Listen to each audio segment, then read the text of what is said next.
여러분 안녕하십니까? 6월 17일 목요일 뉴스투데이 강원입니다.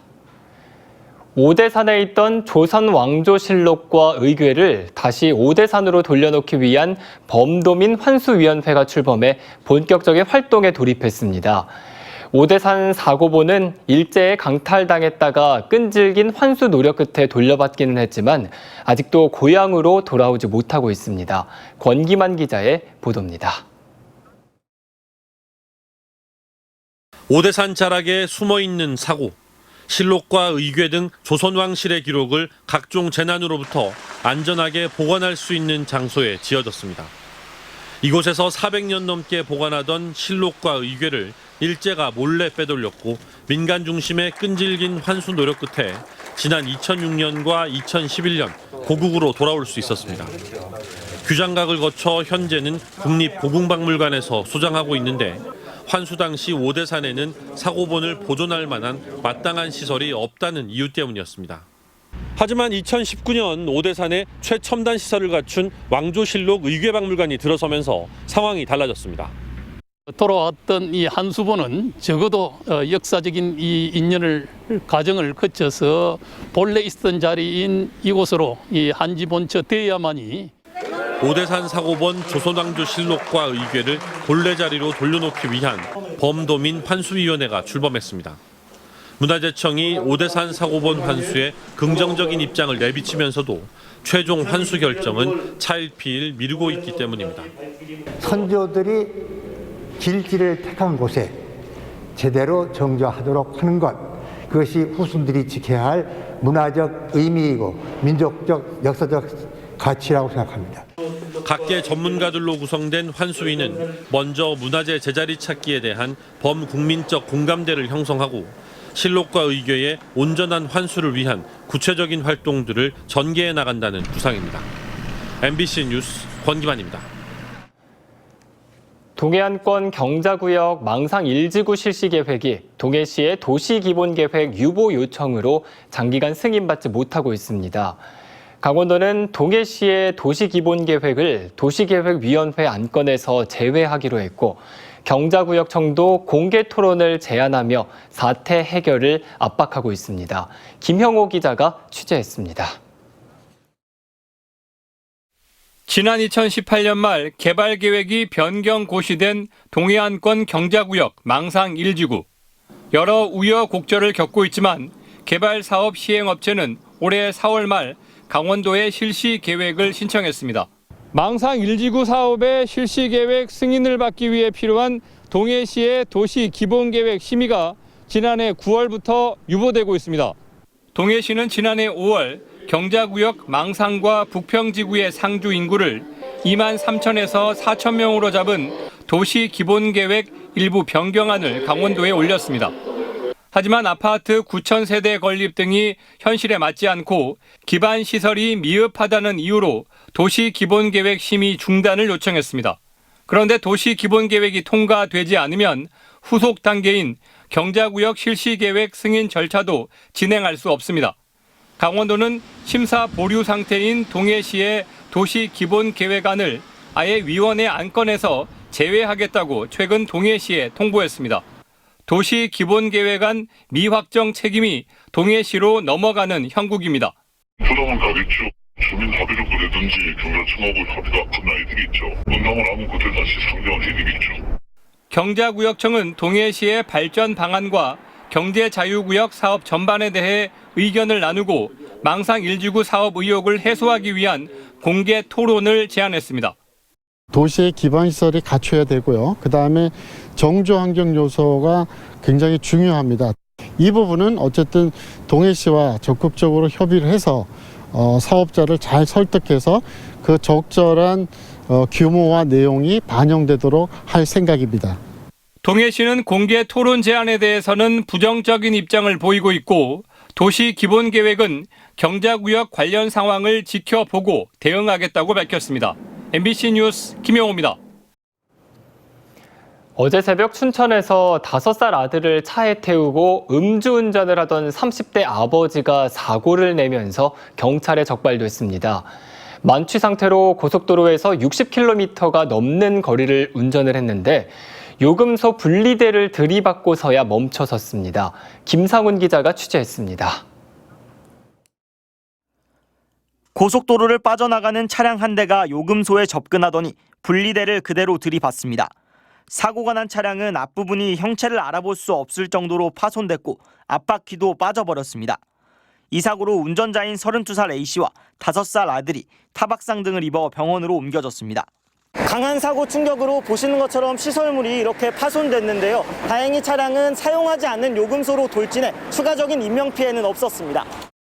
경찰 조사 결과 운전자 A씨의 혈중 알코올 농도는 면허 취소 수준인 0.08%를 넘었습니다. A씨는 5살 아들과 함께 북원주 IC를 출발해 춘천까지 고속도로로만 최소 60km 이상을 만취 상태로 운전했습니다. 사고 후에도 경찰의 질문에 제대로 대답을 하지 못할 정도였습니다. 딱 봐도 음주를 알 수 있을 정도로 질문을 해보니 말이 횡설수설, 운전을 안 했다, 대리를 불렀다, 말이 계속 횡설수설. 올해 강원도 내 고속도로에서 음주운전으로 적발된 사람은 72명, 사고까지 낸 경우도 17건에 달합니다. 특히 폭이 좁아지는 고속도로 요금소에서 음주 차량의 사고가 잇따르고 있습니다. 근무하면서 없진 않죠. 늘 있는데 그런 사고가 종종 일어날 때마다 많이 겁나죠. 경찰은 심야 시간과 아침 시간대에 고속도로 요금소에서 음주 단속을 더욱 강화할 방침입니다. MBC 뉴스 김상훈입니다. 춘천 지역의 코로나19 확진자가 줄어들면서 승차 진료 방식으로 임시로 설치했던 선별진료소의 운영도 끝이 났습니다. 하지만 지역 안 감염 우려는 여전해서 5명 이상 모일 수 없는 거리두기 1.5단계는 다음 달 4일까지 계속될 예정입니다. 백승호 기자가 보도합니다. 차를 탄 채 코로나19 검사를 받는 선별진료소의 운영이 마무리됐습니다. 9일 동안 4,100여 명이 넘는 춘천 시민들이 검사를 받았습니다.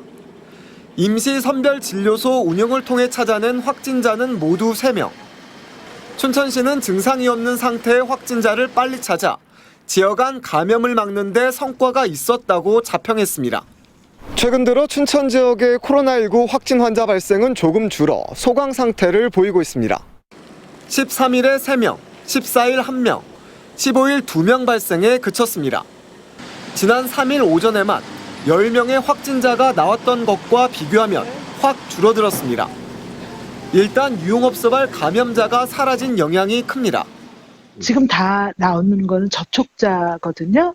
그리고 접촉자들에서도 우리가 이렇게 다 잡아가는 중이라서 이제는 더 이상 늘지 않고. 하지만 지역 간 코로나19 감염은 여전히 우려스럽습니다.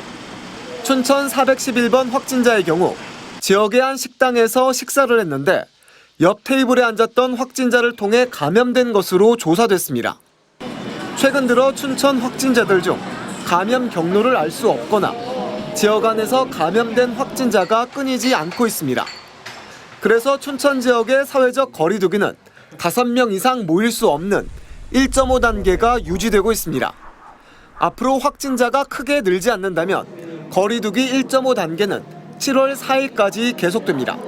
정부에서 전국 단위로 비수도권은 1.5예요. 저희가 7월 4일까지. 춘천시는 정부가 6월 20일쯤 사적 모임 기준이 달라지는 새로운 거리두기 단계를 발표할 예정이라며 춘천은 이에 맞춰 거리두기가 조정된다고 밝혔습니다. MBC 뉴스 백소입니다. 강원도민의 코로나19 백신 접종률이 30%를 돌파했습니다. 강원도는 어제 오전 0시 기준으로 47만 6,196명이 코로나19 1차 예방접종을 마쳤다고 밝혔습니다. 1차 접종률은 전체 도민의 30.5%입니다. 또 2차 접종까지 마친 도민도 7.8%인 12만 1,276명입니다.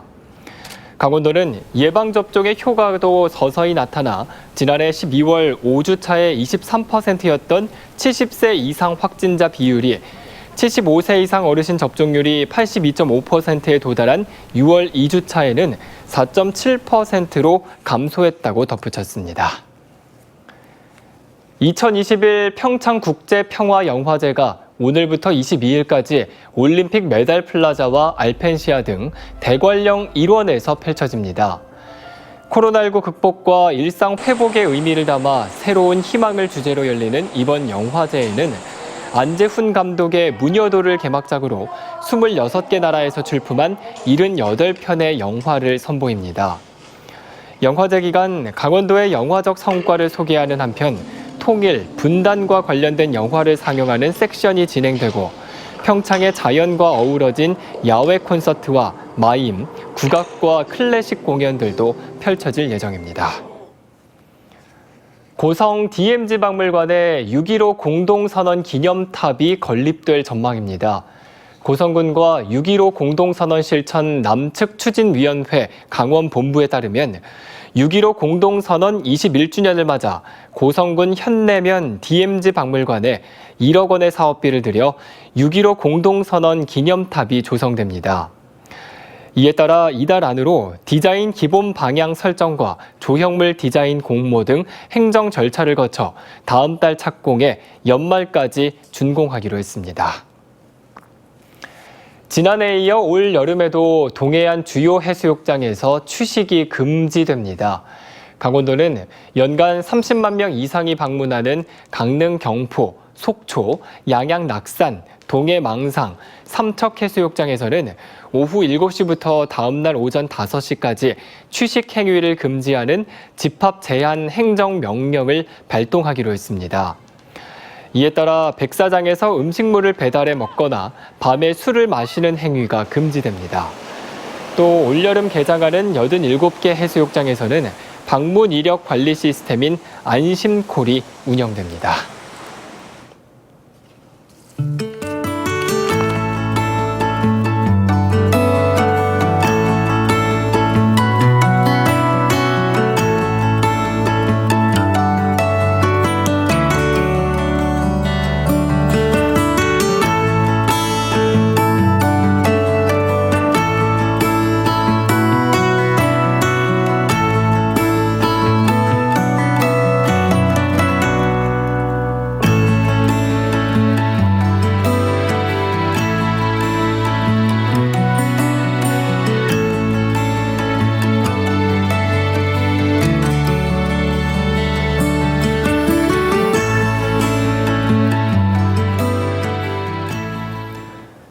(46) 명의 강원도 의원들이 강원평화특별자치도 설치를 촉구하는 결의문을 발표했습니다.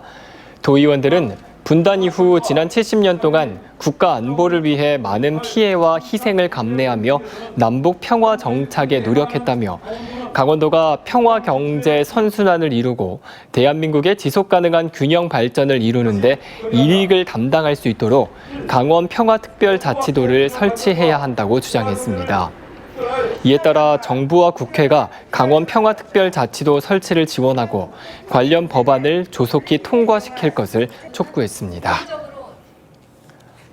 이준석 국민의힘 당대표가 신임 사무총장으로 춘천 철원 화천 양구 을선거구의 한기호 국회의원을 내정했습니다. 삼선의 한기호 의원은 육군 중장 출신으로 개파색이 옅은 원칙주의자로 내년 대선을 앞둔 상황에서 당의 사무와 경선 관리 등의 중책을 맡게 됐습니다. 한 의원은 춘천 지역 행사 참석 중에 대표 비서실장으로부터 당직 인선 문제로 당대표 면담이 잡혔다는 연락을 받았고 사무총장은 꿈에도 생각하지 못했다면서도 제안을 수락했다고 밝혔습니다. 언론노동조합 강원지역협의회는 더불어민주당 강원도당 앞에서 기자회견을 열고 정치권이 언론개혁 4대 입법을 조속하게 처리해야 한다고 주장했습니다. 노동조합은 지속가능한 지역 언론 지원 제도 수립과 공영방송 지배구조 개선 등 언론개혁 4대 입법 처리에 정부와 정치권이 적극 나서야 한다고 촉구했습니다. 이상으로 뉴스투데이 강원을 마칩니다. 시청해주신 여러분 고맙습니다.